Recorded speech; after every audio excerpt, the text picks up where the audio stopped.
This is Walt Disney World Today. Give us 5 minutes and we'll give you the world. It's Friday, July 14th, 2006, and this is episode number 126 of Walt Disney World Today. I'm Matt Hodgberg from gmstudios.org. Our band of miscreants today includes a man missing the All-Star game with a bad knee, but still here for today's show is Mike Scopa of MousePlanet.com. Welcome, Mike. Listen to us now and believe us later. If we were 30 years older, we'd be attacking you right now. And downloading a new recording of the bathroom background music in Tomorrowland is Mike Newell of Mouse World Radio. Welcome, Mike. Shh, I told you not to say anything. Sorry, Mike. And our special guest today is Lou Mongello, author of the brand new Walt Disney World Trivia Book Volume 2, webmaster of DisneyWorldTrivia.com, and he also hosts a podcast. But Lou is here tonight. Welcome to the show, Lou. How you doing, guys? Outstanding. And Lou, you just published the second volume of the Walt Disney World Trivia Book, but why don't we start tonight by telling us what got you so interested in trivia and led you down this road of Disney nerdom? I really don't know. The big joke in my family is I had kind of all this useless knowledge rolling around in my head, and I didn't really know what to do with it.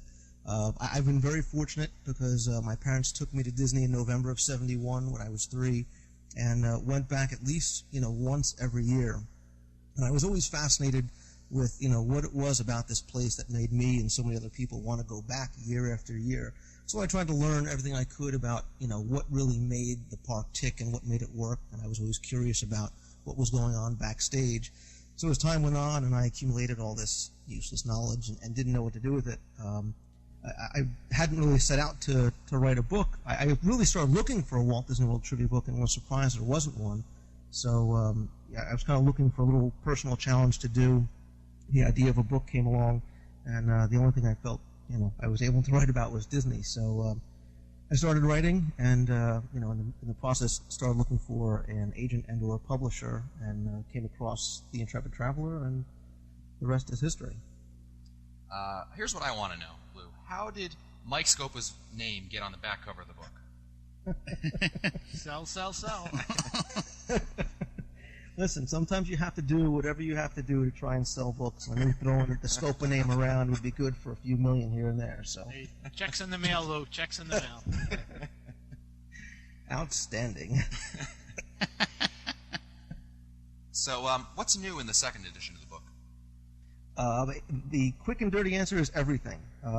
All the questions and answers and descriptions are brand new. When I sat down to write the first book, I really wrote about 2,200 questions and answers, and about 670 or so made it into the first book.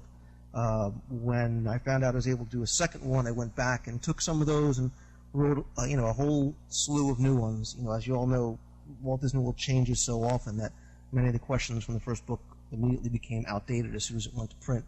And I realized, too, that staying up writing till 3 o'clock in the morning, you end up coming up with some pretty bad questions. So I had to kind of start from scratch. So the second edition book contains trivia and facts from the first book, and it also contains new trivia? Or should someone potentially looking to buy your books purchase both of them? Forgiving the shameless plug, I definitely buy both. There's no overlap at all between Volume 1 and Volume 2. None of the questions are the same. Well, I just got the review book from Intrepid Traveler to review your edition number 2. I'm going to have them send me edition number 1 also. I will make sure I send it to you myself. All right. So, let me ask you this, Lou. What bit of trivia in your book is so ridiculous that you feel, although verified, could be inaccurate somehow? Like, I've always wondered about, the Sorcerer's Hat. Like, they say it's 605 7/8 inches. I know it came from Disney, but call me a little skeptical. It could be a little inaccurate. Could it be 606? Definitely, and there's actually a question in the second book that every time I read I kind of laugh at, too, but, it's one of those little fun fact things, and it has to do with the number of jelly beans that you could use to fill the Earth sphere in front of the plaza outside Mission Space. And the number I got from Disney was 13,136,640. Now, I'm sure you could squeeze or take out 1 or 2 jelly beans here and there, and clearly that's not a number I can rattle off the top of my head. Stop laughing at me. It's not that bad. So, but, there's a lot of things like that maybe more urban legend or good story, but I try and be very, very thorough in my fact-checking before I let anything go, to the printer. All right. And in addition to the book, you also have DisneyWorldTrivia.com, which is a great resource. I know that whenever we're trying to figure something out, there was a show we were doing, a while ago, and it was about Adventureland, and I had stated that, and maybe you can verify me here or burn me, throw me under the bus. I had said that Swiss Family Treehouse, at the uppermost point in the attraction, was the highest point in the Magic Kingdom, to which that is terribly inaccurate. However, it could be accurate. Tell me if it's accurate in that it's the highest place a guest could get to.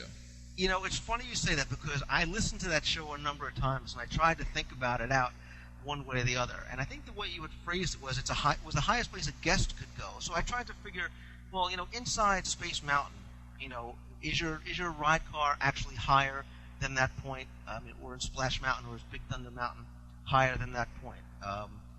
Far be it for me to disagree with the host who invited me on. So I think the way you described it maybe is that the highest point a guest can go outside and look out over the Magic Kingdom. That's probably accurate. That sounds about right. All right. So Len is wrong and I am right. That's the important thing here.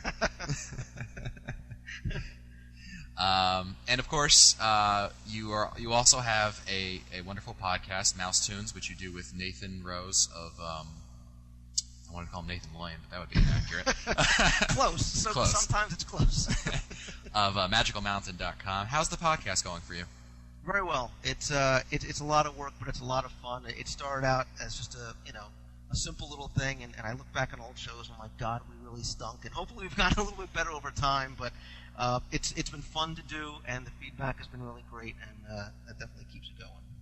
I have a little tribute to Lou I want to mention, Matt, and that was that in May I was down at Walt Disney World, and I happened to be in One Man's Dream, and I was at the point in the exhibit where Walt is standing in front of the diagram for the Florida project, as he called it, which was Epcot. And in this display, in the upper right-hand side of the wall, there is a Seth Thomas clock. And the Seth Thomas clock is stopped at 7:05, I believe, 7:07. So I sent a message to Lou, and I said, hey, Lou, do you know why the clock is at, that time? And in a matter of, minutes, he sent back the thing. It was, well, it's probably has something to do with him making the announcement at that time. And I had suggested that maybe that was the time that Walt Disney had died. Well, sure enough, Lou had a copy of Walt Disney's death certificate, and he sent it to me. So he has all these archives. He's got all this stuff, and it's really, he's the first guy I go to if I have a question. No doubt about it. Yeah, Lou's got the Disney vault in his backyard. I am one stray match away from getting admitted to the loony bins. Thanks for getting back to me on that, Lou. I owe you, buddy. No, you know what? That was a great question. It's something I had never, I'd taken a picture of it and wondered. I knew that there had to be a reason behind it, and that's one of the things I love about Walt Disney World is there is a reason behind everything you see, and so many people gloss over the details and the stories behind what they see. And that's some of the things I try and bring out in the book. It's not to spoil the magic, but to really kind of help you appreciate it more and see why that clock was at 7:05, or why the pavement in Main Street, when you come in is red. Things like little things like that people might not realize. Why is the pavement red? Well, basically what Walt wanted was he wanted you to be coming in and entering the red carpet, and when you enter the Magic Kingdom, it's like you're entering a theater. You can't see into the Magic Kingdom until you go through the tunnels. And if you look through the tunnels, you see attraction posters. And those posters are like being in a movie theater where you see coming attractions of what you're going to see ahead. And when you come out onto Main Street, you are stepping out onto the red carpet. And everybody is in the cast. And those windows on Main Street are credits to the people that helped make Walt Disney World what it is. Walt Disney was the producer or the director. That's why you see his name first and why you see his name last, whether you're walking in or walking out of the Magic Kingdom. So that's great. And, of course, the book is, again, Walt Disney World Trivia Book Volume 2 by Lou Mongel. We'll have the link in the show notes to all of Lou's sites, WaltDisneyWorldTrivia.com, Lou's podcast at MouseTunes.com. Lou, I got the book over here. It's a great read. I recommend it to anyone who... This is a great thing to read, like, on the way down to Disney, really anywhere. It's just a great book just to keep around, easy to flip to, because it's just a bunch of, it goes by park and by area, and it lists out questions and answers to it, and it's really an interesting read. Thanks so much for coming on the show, Lou. Thanks very much, man. I really appreciate that, and I appreciate you guys inviting me on. I love your show and listen to it all the time. All right. Hey, same here. We want to say hi to Nathan wherever he is, too. I'm sure he's on Pirates of the Caribbean as we speak. And a bit of an announcement to some of our listeners. Lou, you could perhaps take this opportunity here to announce to the general public, I'm not sure if you mentioned it on your own podcast, but coming this December at MouseFest, we're having PodFest. Is that right?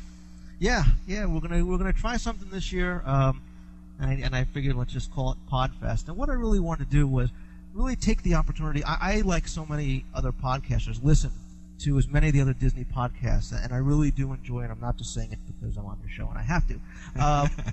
So I thought it would be a great opportunity for the podcasters to get together, talk about different things, podcast related issues, whatnot, but also give the listeners of the podcast, because there is so many listeners that listen to so many, a chance to get together, meet all the different people, put a face to the voice, talk, and I'm sure we'll all do some live shows and recordings and things like that, and really trying to bring together as many of the Disney podcasters as I can.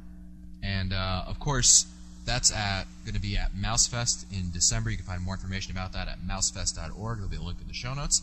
And this Saturday in Allentown, Pennsylvania, Lou, myself, Mike Scopa, and Mike Newell will be there, and we will, a reminder to our listeners that we'll be broadcasting live at 12:30 p.m.